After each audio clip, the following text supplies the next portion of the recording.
함께 기도하시고 말씀 나누도록 하겠습니다.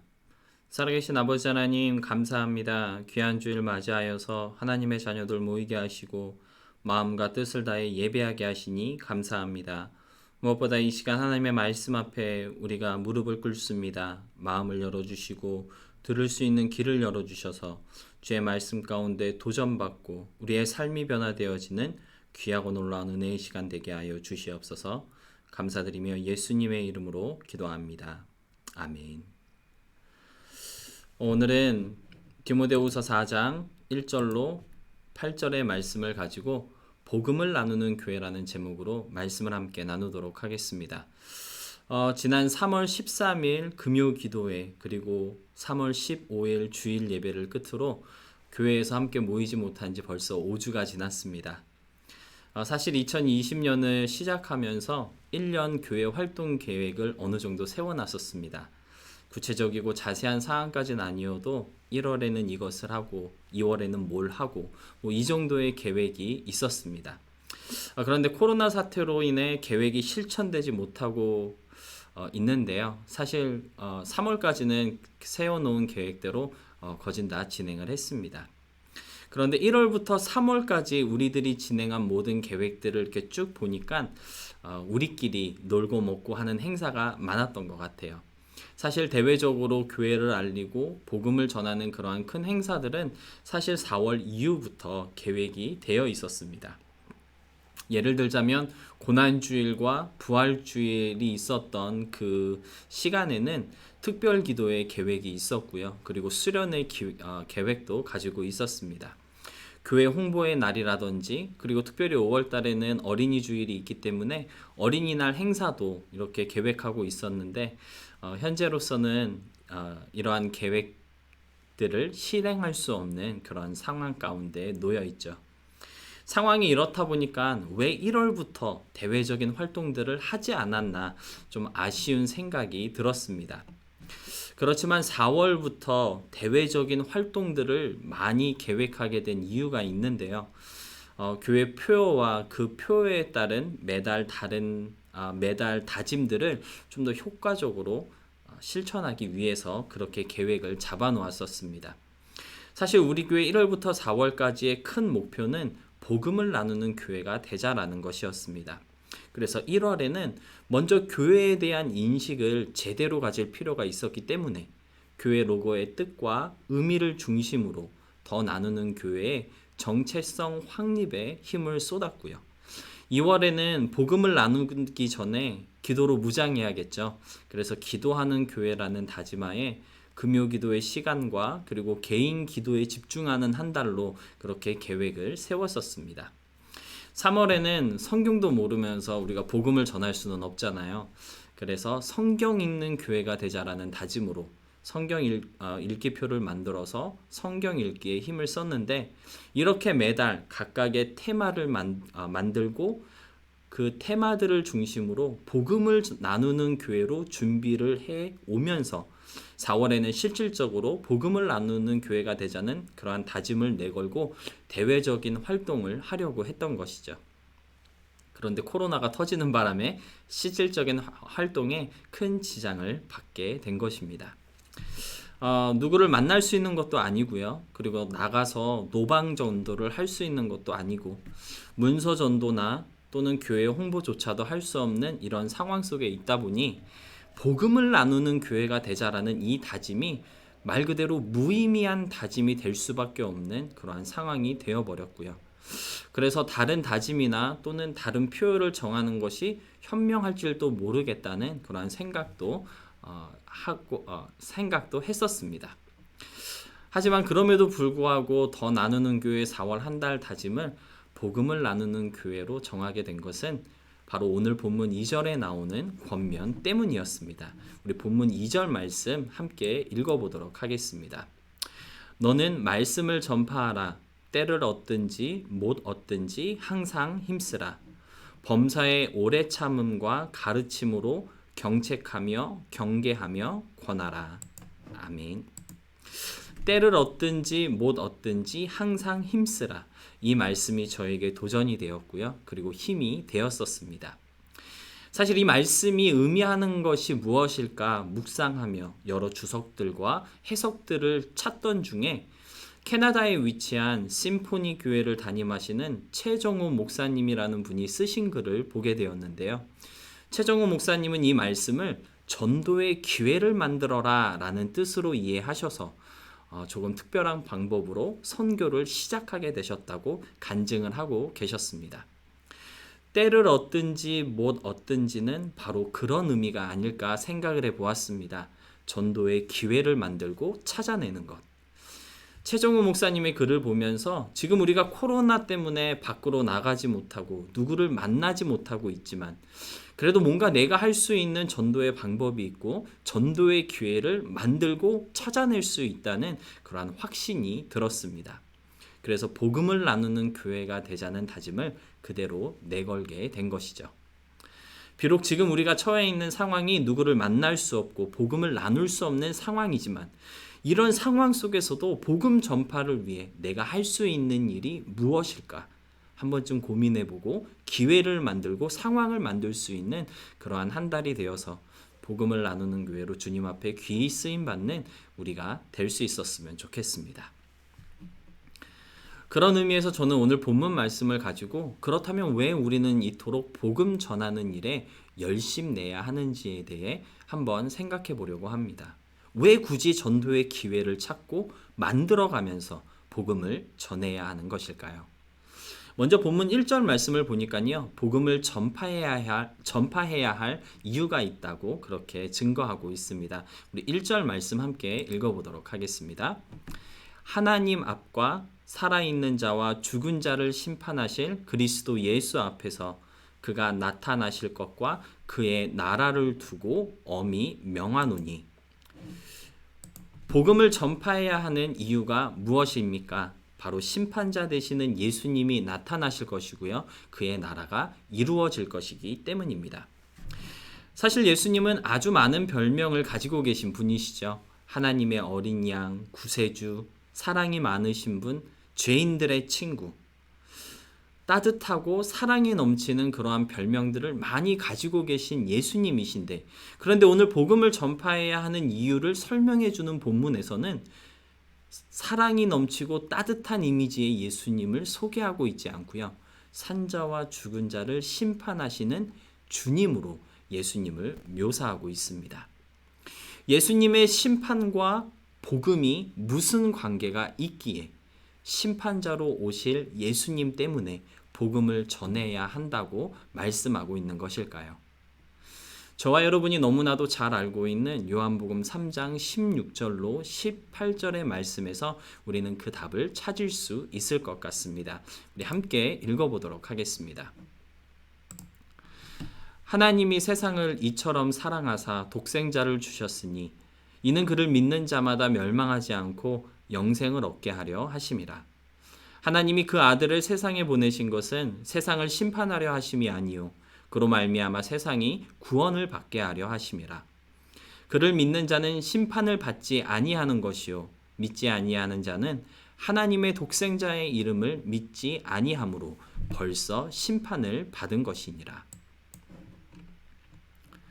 복음이 무엇입니까? 하나님께서 우리를 사랑하셔서 그의 하나뿐인 아들을 대신 내어주시어 십자가에 죽게 하심으로써 죄인을 향한 하나님의 사랑을 증거하셨다는 것이 복음 아닙니까? 그리고 그것이 진짜 있었던 사건이고 사실이라고 믿고 받아들이는 것, 그것이 믿음이고 하나님의 사랑에 대한 응답입니다. 그런데 그 사실을 믿지 못하고 받아들이지 않으면 그것에 대해 심판하시겠다고 요한복음 3장은 우리에게 말씀하고 있는 것입니다.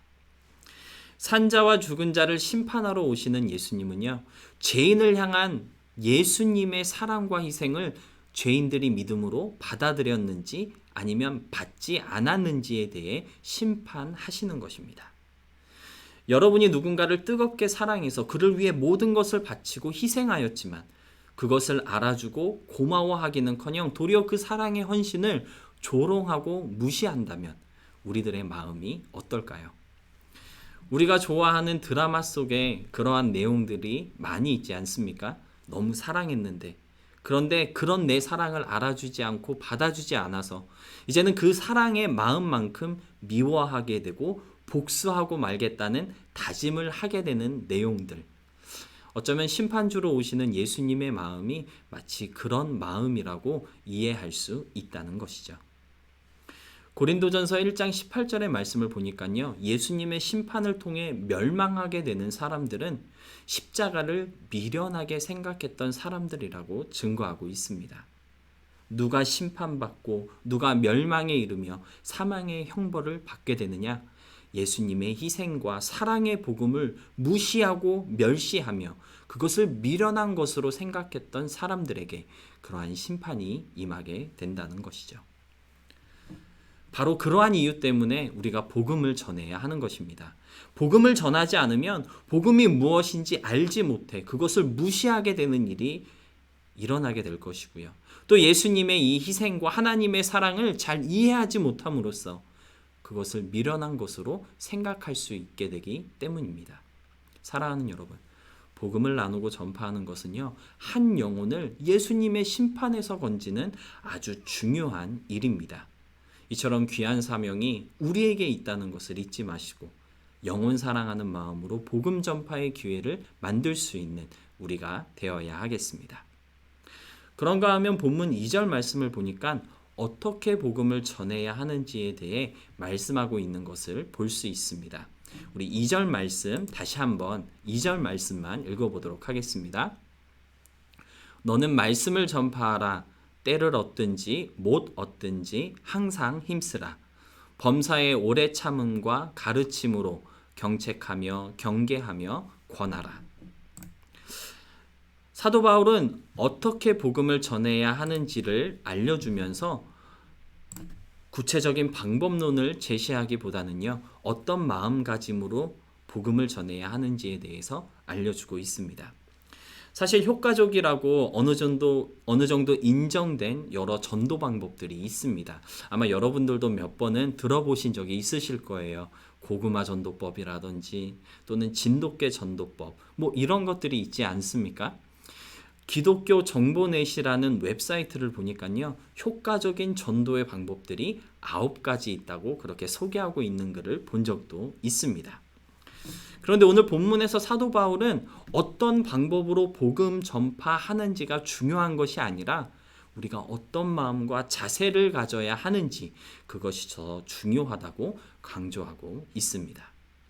복음을 나누기 위해서 우리가 가져야 하는 마음가짐은 도대체 무엇일까요?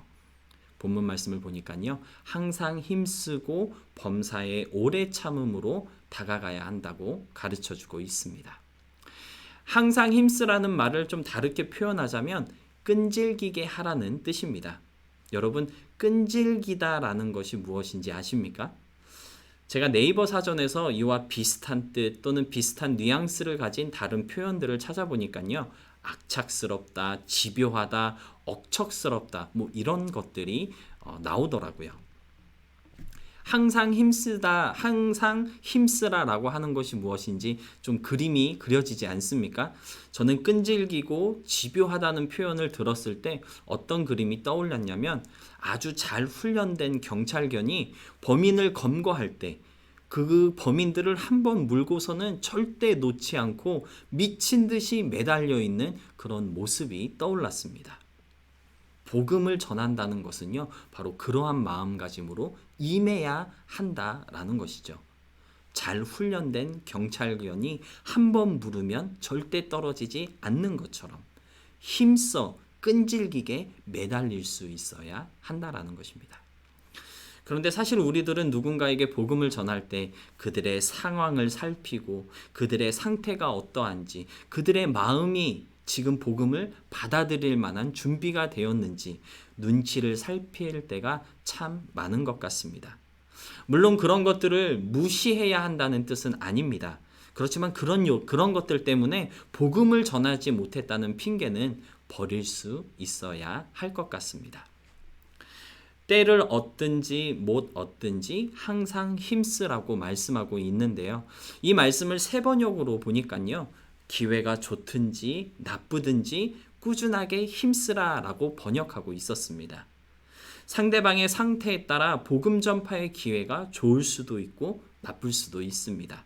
그러나 우리가 잊지 말아야 하는 것은 어떤 순간, 어떤 기회라 할지라도 늘 꾸준할 수 있어야 한다라는 것이죠. 여러분은 이제까지 살아오면서 복음을 전하고 나누어 보신 적이 있으십니까?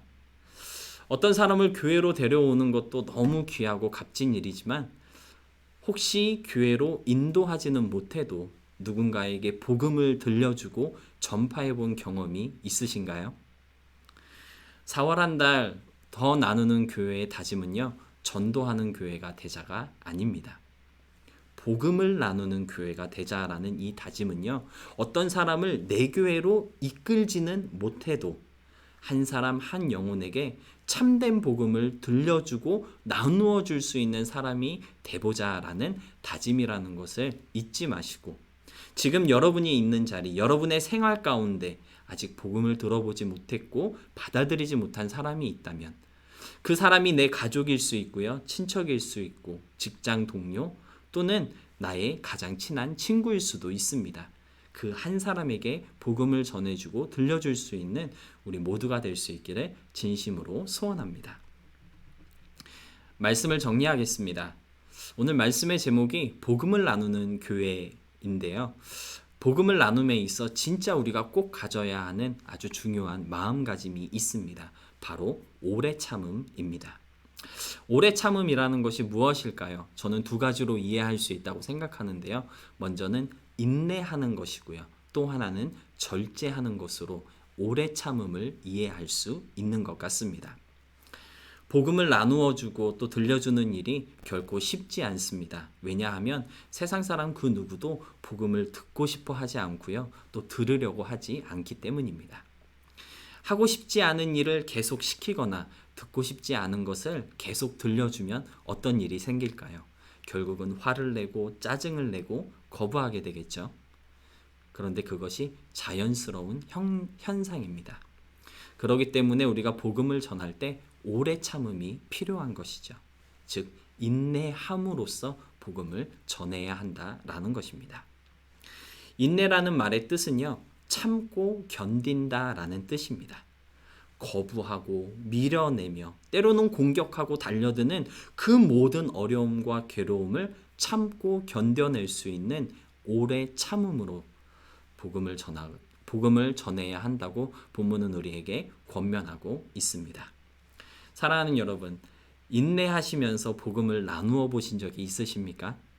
인내의 미덕을 갖출 수 있는 전도자가 되시기를 부탁드립니다. 오래 참음은 곧 절제함을 뜻합니다. 그런데 무엇을 절제해야 할까요? 바로 우리 자신을 절제해야 합니다. 사실 복음 전함에 있어서 가장 큰 걸림돌이고 장애물인 것은요, 바로 우리 자신입니다. 복음대로 행동하지 못하고 복음대로 열매 맺지 못하는 우리 자신의 모습, 그것보다 더 큰 장애물이 없습니다. 개독교라는 표현 들어보신 적 있으시죠?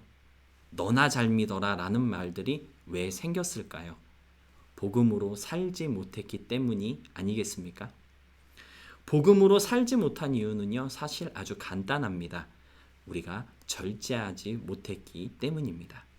내 욕심과 감정을 절제하지 못했고 시험과 유혹을 절제하지 못했기 때문에 온전한 믿음, 복음으로 사는 모습을 보여줄 수 없었던 것이죠. 한국의 분당우리 교회를 담임하시는 이천수 목사님께서는 얼마 전에 설교를 하시면서 그런 고백을 하셨습니다. 내 삶에 있어 예수 그리스도는 나를 억제하는 억제력입니다. 이게 무슨 뜻일까요? 예수님 때문에 내 삶이 절제된다는 뜻 아닙니까? 내 욕심과 자랑, 심지어 내 감정까지도 내 뜻대로 내가 하고 싶은 대로 하는 것이 아니라 하나님을 위해서 억제되고 절제된다는 그런 고백인 것 같습니다. 왜 우리의 삶이 억제되고 절제되어야 할까요? 우리는 여전히 죄인으로서 늘 죄된 생각과 마음과 행동으로 살아갈 수 있기 때문에 그렇습니다. 복음으로 살아가기보다는 죄대로 살아가는 일에 더 익숙해져 있기 때문입니다. 사랑하는 여러분, 예수님이 여러분의 억제력이 되시고 내가 절제할 수 있는 가장 큰 이유가 될 수 있기를 진심으로 소원하며 부탁드립니다. 나에 대한 오래 참음이 없고서는요, 진짜 복음을 전할 수 없습니다. 고린도전서 4장 20절에 하나님의 나라는 말에 있지 않고 능력에 있다고 하셨는데, 우리가 비록 복음은 말로 전하지만 내 삶을 절제하고 변화시키는 능력으로 그 복음이 참된 것이다 라는 것을 우리가 증거하게 된다는 뜻인 것 같습니다. 4월 한 달 저와 여러분의 삶 속에 오래 참음의 능력이 넘쳐날 수 있기를 소원합니다. 인내하고 절제함으로써 복음으로 살아가며 복음을 나누어 주는, 복음으로 말미암아 살아가는 우리 모두가 될 수 있기를 주님의 이름으로 축복합니다. 기도하겠습니다. 사랑의 하나님, 감사합니다. 부족한 우리를 사랑하셔서 독생자를 아끼지 않으셨고 그를 믿는 사람마다 영원한 기쁨과 생명의 소망을 누리게 하시니 감사합니다. 4월 한 달 이 복된 소식, 기쁨의 뉴스를 전할 수 있는 우리가 되길 원합니다.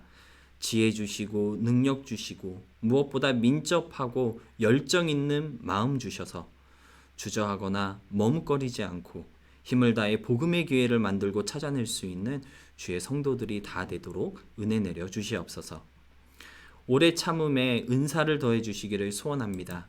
인내함으로 복음 전하는 전도자들이 되게 하시고 우리의 욕심과 감정을 잘 조절하며 절제할 수 있는 주의 자녀들 되게 하시어 복음의 능력이 입술뿐만 아니라 삶 가운데서도 충만하게 나타나는 우리 모두가 되게 하여 주시옵소서. 감사드리며 우리 구주 예수 그리스도의 이름으로 기도합니다. 아멘.